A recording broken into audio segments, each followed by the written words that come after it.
And you are listening to WVUD HD1 and 91.3 FM, Newark. And we have Destiny and Nick with your hourly news. Take it away. Good afternoon. This is Destiny. And this is Nick. For WVUD News. The top story at this hour, the Federal Bureau of Investigation and the Bureau of Alcohol, Tobacco, and Firearms have alerted universities in the region that an unspecified threat of violence has been made online against a university near Philadelphia, stating that an action could take place at 2 p.m. on October 5th. While no specific threat has been made to the University of Delaware, UD police are acting cautiously and are taking this matter seriously. UD police have been monitoring the situation closely. In Philadelphia, a former daycare worker convicted of abducting a 5-year-old girl from her Philadelphia kindergarten classroom and sexually assaulting her has been sentenced to 40 years to life in prison. Prosecutors believe 22-year-old Christina Regusters wore a Muslim dress and veil to impersonate the girl's mother and take her from the public school classroom in January of 2013. Regusters apologized Monday, but said she is not a monster. She says her only role was taking a child from school and leaving her half naked the next morning at a playground. In Delaware, Governor Jack Markell is lifting limited state of emergency for Sussex County that he declared Friday as a nor'easter began taking over the mid-Atlantic region within heavy rain and high winds. Markell's office says the state of emergency ended at 1 p.m. Monday. Although a coastal flood advisory remains in effect for Kent and Sussex counties until 7 p.m., several roads in the two counties remain closed Monday because of standing water, mostly from wind-driven tidal flooding. Checking national news.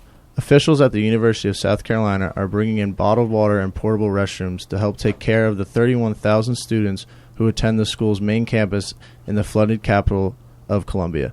The city has warned all residents to boil water before using it for drinking and cooking.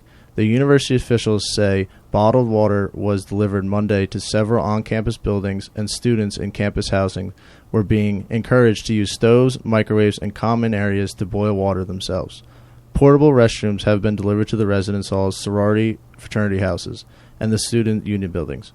Officials say classes will be canceled Tuesday and the campus is open, and officials say several dining hall and counseling centers are open for students' use.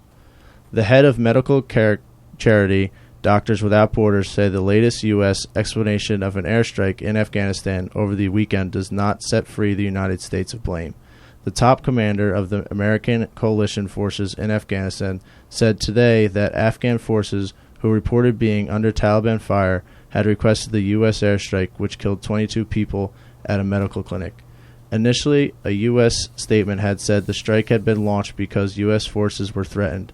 General John Campbell now says the attack wasn't sought by American forces. Arkansas has filed its notice to appeal a decision from a federal judge that blocked the state from suspending Medicaid funding for 3 women who sued over the state's cancellation of its contract with Planned Parenthood.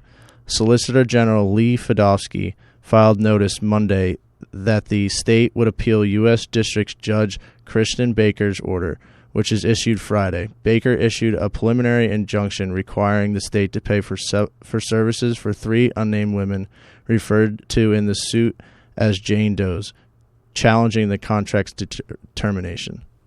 On a lighter note, you can't beat Santa Claus when it comes to name recognition, especially at the North Pole. But only time will tell whether Santa Claus can be beaten for a city council seat in the tiny Alaska town of North Pole. The Fairbanks Daily News Miner reports Claus has launched a write-in campaign for the office. Claus, whose driver's license bears his legal name of Santa Claus, has held office before. He's the former head of the North Pole Chamber of Commerce.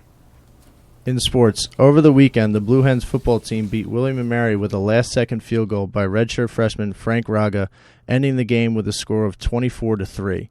Continuing on a winning weekend, UD swimming and diving teams opened their 2015-2016 season with victories over Georgetown and St. Francis. Moving to weather, we finally have gotten some sun. Today's high is 64 and will drop to the upper 40s tonight.